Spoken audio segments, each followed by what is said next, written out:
Hello बच्चों, शुभ दिन।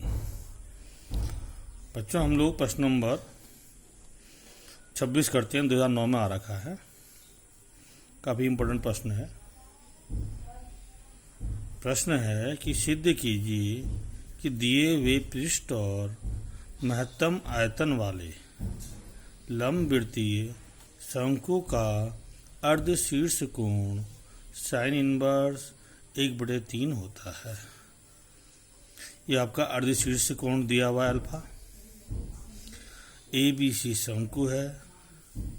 इस शंकु की त्रिज्या R है, तिर्यक ऊंचाई L है, ऊंचाई H है। तो माना शंकु की त्रिज्या स्मॉल r, तिर्यक ऊंचाई L और ऊंचाई H है। आप जानते हैं कि त्रिभुज ADC में हम पाइथागोरस की प्रमेय से तिर्यक ऊंचाई का जो मान निकालते हैं वो होता है L² बराबर R² धन H²। अब शंकु का जो पृष्ठीय क्षेत्रफल होगा, आप जानते हैं जो शंकु की आकृति होती है उसका जो आधार होता है वो गोलाकार होता है। तो शंकु का जो पृष्ठीय क्षेत्रफल S होगा उसका मान होगा πRL धन πR²। ये मान है। यहाँ से हम L का मान निकालेंगे। πR² को इधर ले गए तो ये हो गया L बराबर S माइनस πR² बटे πR। समीकरण नंबर 1 मान लीजिए इसे। पुनः आप जानते हैं कि शंकु का जो आयतन होता है, शंकु का आयतन होता है 1/3 πR²H। यहाँ से हम क्या करेंगे, H² बराबर होता है L² इन R²। तो H निकल के आएगा H बराबर √L² इन R²। इस मान को यहाँ पुटअप कर देंगे, रख देंगे। तुम्हारा B बराबर हो जाएगा 1/3 πR² √L² माइनस R²। इस रूट को हटाने के लिए हम दोनों पक्षों का वर्ग करते हैं। तो दोनों पक्षों का वर्ग करने पर ये हो गया V² बराबर 1/9 पाई का स्क्वायर R² का होल स्क्वायर यानी R⁴। ये रूट से वर्ग से रूट कट गया, हमारे पास आ गया L² माइनस R²।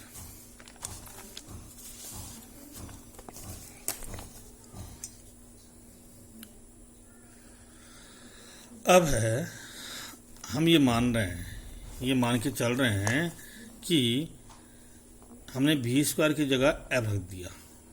हमने किया V² बराबर F। तो F बराबर हमारा हो गया 1/9 π² R⁴। अब ये हमने जो मान रखा ये L का मान रखा। यहाँ देखिए L का मान, पीछे जो L का मान है ये L का मान है S माइनस πR² बटे πR।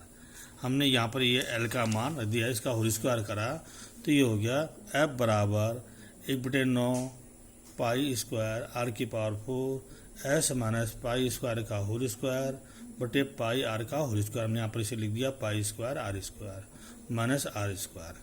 अब क्या करेंगे, π² R² हमने LCM लिया, ये निकल के आया हमारा F बराबर 1/9 π²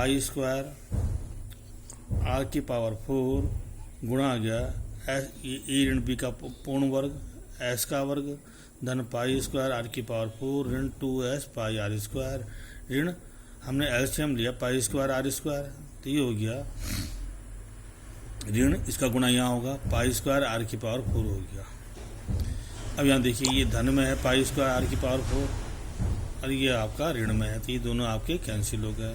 तो जो बचा F बराबर 1/9 R² से R⁴ कट गया, π² से π² कट गया। तुम्हारा बचा F बराबर 1/9 R² गुणा गया S² माइनस 2S πR²।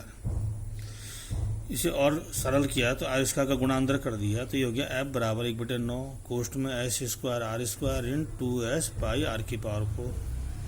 अब ये D, अब इसका क्या करते हैं हम लोग, इसका अवकलन करते हैं। तो dF/dr का मान हमारा आ गया बराबर 1/9 2R S² ऋण 2S पाई गुणा गया 4R⁴ आ गया। ये हम x⁴n वाला इसमें सूत्र अपनाएंगे, नियम लागू करेंगे। तो dF/dr का मान हमारा आ गया बराबर 1/9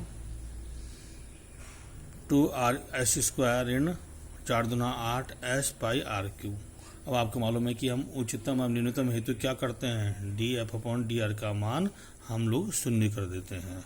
शून्य किया तो ये जो मान हो गया 2r(s²) ऋण 8 s/r³ का मान शून्य हो गया।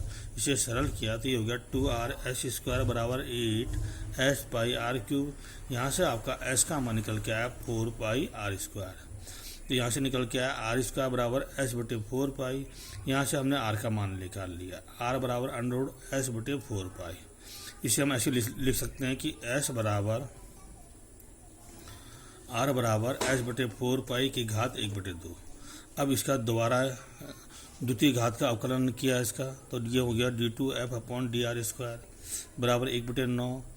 r का मान 1 हो गया तो 2s² हो गया। ये 3r² हुआ तो 8 × 24 s/r² हो गया ऋण।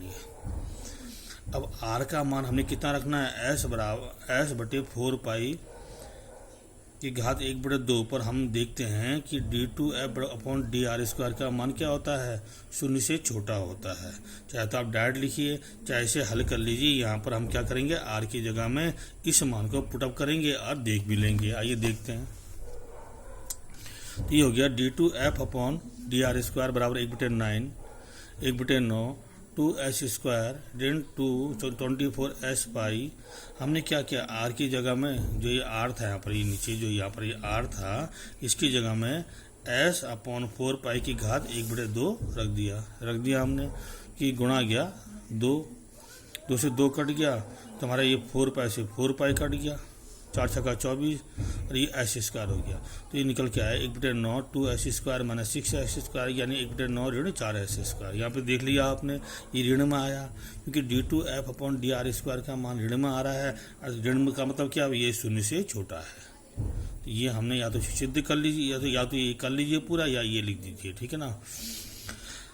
अब हम f का मान हमें मालूम है कि v² है, ये उच्चतम होगा।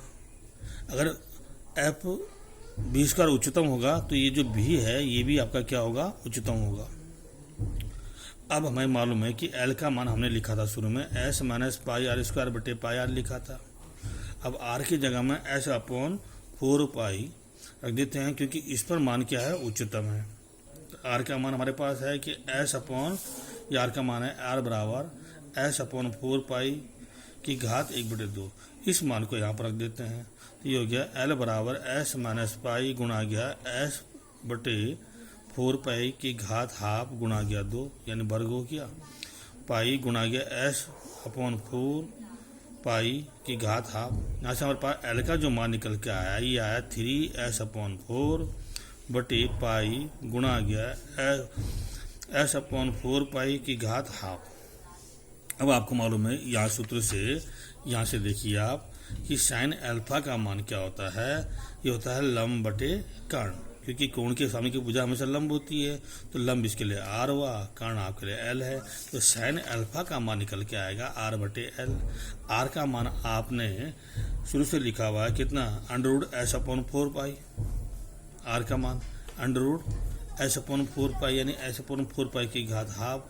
अब l का मान अभी आप अपने आप निकाला है, इस मान को पुटअप कर दीजिए, होगा 3s/4 बटे ये ऊपर चले जाएगा, पाई गुणा गया s/4π की घात हाफ। ये दोनों आपस में गुणा हो जाएंगे तो ये हो जाएगा s/4π की घात हाफ गुणा की पावर कितना आ गया, 2 आ गया, गुणा गया पाई बटे 3s, ये 4 ऊपर चले जाएगा। परिणाम स्वरूप कितना हो, ये 4π से आपका 4π कट गया, ये s से आपका s कट गया, ये जो बचा आपका, ये बचा आपका 1/3। तो हम कह सकते हैं कि साइन अल्फा बराबर हमारा जो मान निकल के आया, ये आया 1/3। तो अल्फा का मान सिद्ध हुआ कि साइन इनवर्स 1/3 होगा। कब होगा, जब दिए हुए पृष्ठ और महत्तम आयतन वाले लंबवृत्तीय शंकु का अर्धशीर्ष कोण साइन इनवर्स 1/3 होता है। ये बच्चों प्रूफ हो गया। ओके बच्चों, इस क्लिप में इतना ही।